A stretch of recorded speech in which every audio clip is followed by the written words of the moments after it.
Vous savez que j'aime bien travailler sur le sensoriel, sur les sens, et distinguer les sens les uns des autres. L'autre jour, on disait qu'il y avait des sens qui étaient à la fois réceptifs et actifs, comme un sens comme le regard et comme la bouche sont actifs et passifs, alors que les oreilles et le nez sont avant tout passifs.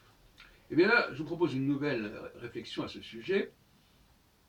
Quels sont les organes récepteurs des sens qui peuvent se fermer d'eux-mêmes et ceux qui ont besoin de nos mains pour se fermer? Alors, dans un café philo, je n'aurais pas posé de cette façon parce que je donne déjà les réponses, mais voilà le genre d'éléments à réfléchir, à aborder. On se bouche le nez et on se bouche les oreilles.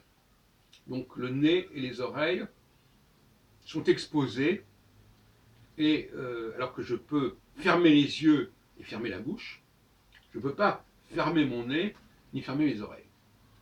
Toute la différence. Et il est intéressant de remarquer que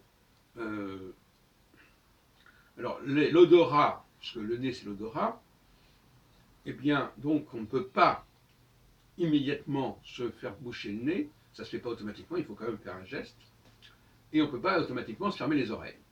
Or, il se trouve que pour moi, le nez renvoie à la femme et les oreilles à l'homme. Plus exactement, les femmes sont très sensibles aux odeurs et les hommes sont très sensibles aux paroles. Et c'est pour ça qu'ils sont vulnérables à ce niveau-là et qu'ils réagissent de manière assez brutale quand ils sont agressés dans ces domaines-là.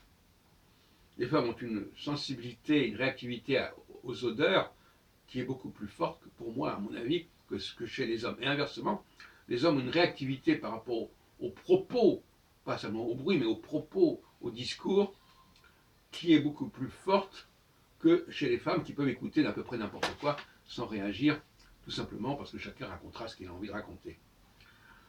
Donc là, il y a une tolérance différente. Les hommes tolèrent plus ou moins les mauvaises odeurs, ils s'en accommodent, et les femmes tolèrent plus ou moins les conneries, les propos débiles, elles s'en accommodent.